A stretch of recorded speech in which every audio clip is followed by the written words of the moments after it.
حدیث is about the گریو.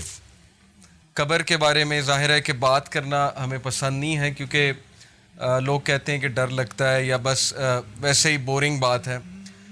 But profit صلی اللہ علیہ وسلم سیڈ کہ موت کو کثرت سے یاد کرو. اس کی وجہ یہ ہے کہ انسان جب موت کو بھول جاتا ہے، جو کہ ایک بہت بڑی حقیقت ہے، ایک اٹل حقیقت ہے، سب مانتے ہیں، ایون کوئی ایتھیسٹ بھی ہو وہ بھی یہ مانتا ہے کہ وی ہیو ٹو ڈائی. سو اسلام ہمیں بتاتا ہے کہ جب ہماری موت ہوتی ہے تو کیا ہوتا ہے ہمارے ساتھ، روح کے ساتھ کیا ہوتا ہے، قبر میں کیا ہوتا ہے. تو قبر کے حوالے سے انشاءاللہ ایک حدیث میں آپ سب سے شیئر کرتا ہوں. پرافٹ صلی اللہ علیہ وسلم سیڈ، بہت لمبی حدیث ہے لیکن میں آپ کو وہ بتاؤں گا جو بیسیکلی کرکس ہے اس حدیث کا.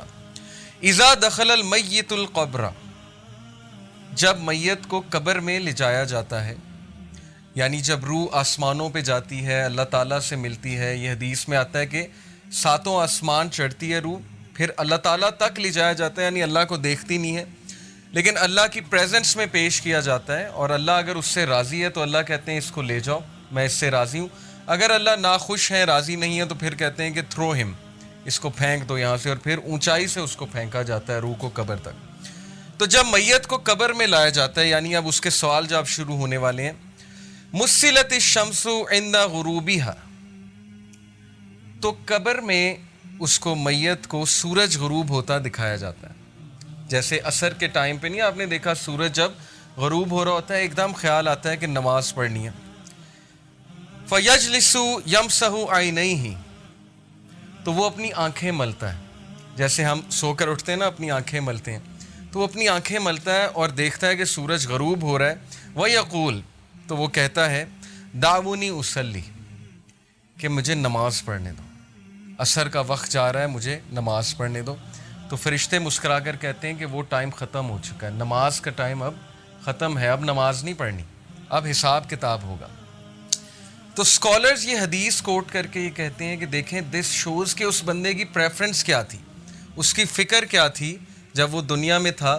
سورج غروب ہوتے ہی اسے پہلا خیال یہ آیا ہے کہ میری نماز نہ رہ جائے، کہیں عصر کی نماز نہ رہ جائے تو میں عصر کی نماز پڑھ لوں، اس کے بعد بات چیت کرتے ہیں. یعنی اس کا کانشیس ابھی تک نماز کے اندر ہے. اور یہ چیز بہت سے میڈیکل ڈاکٹرز بتاتے ہیں. میں ایک لیکچر سن رہا تھا ایک اسکالر کا، انہوں نے بڑی زبردست بات کی. انہوں نے کہا کہ میں نے بہت سے ڈاکٹرز کو لیکچرز دیے ہیں، ڈاکٹرز میری محفل میں آتے ہیں، تو ڈاکٹرز نے مجھے خود بتایا ہے کہ جو لاسٹ کانشیسنیس میں بندے کی چیز ہوتی ہے نا، جو اس نے سب سے زیادہ دنیا میں کی ہوتی ہے، ڈیتھ کے ٹائم پہ وہی چیز نکلتی ہے. اور واللہ اس نے خود بتایا، ڈاکٹرز نے خود بتایا کہ کچھ جو مریض ہوتے ہیں وہ گانے گا رہے ہوتے ہیں، یعنی at the time of death گانوں کے لیرکس نکل رہے ہوتے ہیں. تو یہ میڈیکل سائنس بھی یہی بتاتی ہے کہ ہمارے نیورونز کے کنیکشنز سٹرونگ جب بن جائے نا کسی چیز کے حوالے سے، ظاہر ہے ایک بندہ ایک خاص محفل میں بیٹھ رہا ہے، اس میں ایک خاص طرح کی باتیں سن رہا ہے یا کر رہا ہے، تو اس کے نیورونز کے کنیکشن ان باتوں کے مطابق بن جائیں گے، اور پھر اس کے کانشیسنیس میں وہی چیز ہوگی. اور جب بھی وہ انکانشیس ہونے لگے گا تو کانشیس کی وہی چیز ریپیٹ ہوگی جو اصل میں وہ کرتا ہے. یہ تو پکی بات ہے. تو یہ وہ شخص ہے جس نے نماز کو بہت فوقیت دی دنیا کی زندگی میں، اور اس کی فکر ہی یہ تھی کہ میری نماز نہ نکل جائے، نماز نہ نکل جائے. تو یہ حدیث سنانے کا مقصد یہ تھا کہ اس کے لیے نماز میٹر کرتی تھی دنیا کی زندگی میں. اس لیے قبر میں جا کر بھی اسے یہی خیال آیا کہ ہائے میری عصر کی نماز نہ نکل جائے. تو this tells us the reality of this world کہ وہ چیزیں جو میٹر کرتی ہیں ہماری زندگی میں انہیں ہم اگنور کر رہے ہیں. اور عصر کی نماز کے بارے میں رسول اللہ صلی اللہ علیہ وسلم نے کہا کہ جس انسان نے عصر کی نماز جان بوجھ کر چھوڑی، جان بوجھ کر سے مراد ہے ایک تو ہے نا کہ سو گیا ہے، یاد نہیں رہا، یا ویسے ہی کوئی بازار میں ہے مسجد نہیں مل رہی، جیسے خواتین ہیں بازار میں اکثر ہوتی ہیں، کوئی جگہ نہیں نماز پڑھنے کی، مس ہو جاتی ہے. ایک ہے کہ جان بوجھ کے پتہ ہے عصر کی نماز پڑھنی لیکن نہیں پڑھی. It is as if he lost his whole family. صحیح بخاری کی حدیث ہے، ایسے جیسے اس کی پوری فیملی چلی گئی. اور ایک حدیث میں آتا ہے کہ اس کے سارے اعمال برباد ہو گئے. اٹ از ایز ایف اس کے سارے اعمال برباد ہو گئے. یہ بھی صحیح بخاری کی حدیث ہے. تو اس لیے اللہ تعالیٰ نے قرآن مجید میں صلاۃ الوسطیٰ کی حفاظت کی بہت تلقین کی، اور صلاۃ الوسطیٰ از دا مڈل صلاح. عصر کی بہت اہمیت ہے، عصر کی نماز کی. اوکے، تو کچھ بھی ہو جائے عصر کی نماز نہ چھوڑا کریں. اسی لیے اس کو وہاں بھی سورج غروب ہوتا دکھایا جائے گا اور وہ کہے گا کہ دعونی اسلی، کہ لیٹ می آفر صلاح، بٹ فرشتے کہیں گے اب نماز پڑھنے کا ٹائم جو ہے وہ گزر گیا. تو موونگ آن، آج کا جو ٹاپک ہے انشاءاللہ، آج ہم بات کریں گے ایک بہت امپورٹنٹ چیز کی، جس کی امپورٹنس یہیں سے واضح ہو جاتی ہے کہ اللہ تعالیٰ نے ہمیں وہ چیز مانگنے کے لیے بہت زیادہ تلقین کی ہے. ہمیں دعائیں سکھائی ہیں اللہ تعالیٰ نے کہ یہ دعائیں کرو تاکہ تمہیں یہ چیز نصیب ہو، تمہیں یہ چیز ملے، تمہاری زندگی سنور جائے. وہ چیز کیا ہے؟ Let me show you this picture to you. اور میں اگر آپ سے پوچھوں کہ ہم دعا کرتے ہیں، ماشاءاللہ سب کرتے ہیں، چاہے جیسا بھی ہے انسان، گناہ گار ہے، ہم سب گناہ گار ہیں، نمازی ہے، بے نمازی ہے، جیسا بھی ہے، مسلمان تو ہے، اللہ سے دعا تو کرتا ہے، ڈیفینیٹلی کرتا ہے. تو ہمیں دیکھنا ہے کہ ہماری میجورٹی دعائیں کیا ہوتی ہیں. کیا ہماری دعائیں صرف دنیاوی ہوتی ہیں کہ اللہ میرا رشتہ ادھر کرا دے، مجھے یہ پسند آ گیا، مجھے یہ شخص دے دے، ٹھیک ہے، ان دعاؤں میں کوئی حرج نہیں ہے. اگر کوئی پسند آ جائے تو اس کے بارے میں یہ حلال دعا کرنا یہ بڑی اچھی بات ہے کہ میں حرام سے بچنا چاہتا ہوں تو ہمارا نکاح ہو جائے، لیکن آبویسلی ایک دنیاوی دعا ہے. اور پھر یا اللہ مجھے جاب دے دے، میری اتنی سیلری ہو جائے، یا مجھے یہ چیز دلا دے، یا مجھے یہ پوزیشن دلوا دے، وغیرہ وغیرہ. یہ ساری دنیاوی دعائیں ہیں. اور اسی طرح بچوں کے بارے میں ماں باپ جتنی بھی دعائیں کرتے ہیں موسٹلی دنیاوی ہوتی ہیں کہ اللہ اس کا یہاں ایڈمیشن ہو جائے، اس کی زندگی سنور جائے، اس کو اچھی بیوی مل جائے، یا اس کو اچھا خاوند مل جائے، وغیرہ وغیرہ، اس کا نصیب اچھا ہو جائے. حرج کوئی نہیں ہے، میں یہ نہیں کہہ رہا کہ یہ دعائیں غلط ہیں، بالکل کرنی چاہیے. لیکن کتنے پرسنٹ ہماری دعاؤں کا حصہ اس بارے میں ہوتا ہے کہ یا اللہ مجھے ہدایت دے دے، یا اللہ کل مجھے موت آئے تو سجدے میں آئے، یا اللہ کل مجھے موت آئے تو ہدایت پہ موت آئے، یا اللہ مجھے نبی صلی اللہ علیہ وسلم کی کمپنی نصیب فرما جنت میں، یا اللہ میں موسیٰ علیہ السلام سے ملنا چاہتا ہوں تو مجھے ان کی کمپنی نصیب فرما، یا کسی صحابی کے گھر کے قریب مجھے گھر دے جنت میں. یو انڈرسٹینڈنگ نا کہ دعاؤں کا پیراڈائم ہی شفٹ ہو گیا ہے. دنیاوی تو ہیں ہی، لیکن وہ دعائیں جو ایکچولی میٹر کرتی ہیں، جیسے ابراہیم علیہ السلام کی آپ دعا چیک کریں اور ان کا ویژن چیک کریں. کیا مانگا اللہ سے کہ ربی جعلنی مقیم الصلاۃ ومن ذریتی ربنا وتقبل دعا ربنا اغفر لی ولوالدی وللمؤمنین یوم یقوم الحساب، کہ اے میرے رب میری اولاد کو نماز پر مقیم رکھی. یعنی اپنے لیے بھی دعا کی، اولاد کے لیے، اور اولاد سے مراد پتہ نہیں پشتوں کی پشتیں، کہ میری پشتوں میں سے بے نمازی کوئی نہ آئے. ویژن چیک کریں. ہم تو مانگتے ہیں نا بچے کے لیے جاب مانگتے ہیں، ٹھیک ہے، اچھی بات ہے، بچہ اب جاب پہ لگے، بہت اچھی یونیورسٹی میں جائے، پڑھے، لیکن اتنی دعا، یہ دعا کتنے لوگ کرتے ہیں کہ اللہ میری اولاد اور میری پشتوں میں سے بے نمازی کوئی نہ آئے. نمازی بنانا سب کو، اپنا فرما بردار بنانا، عبادت گزار بنانا.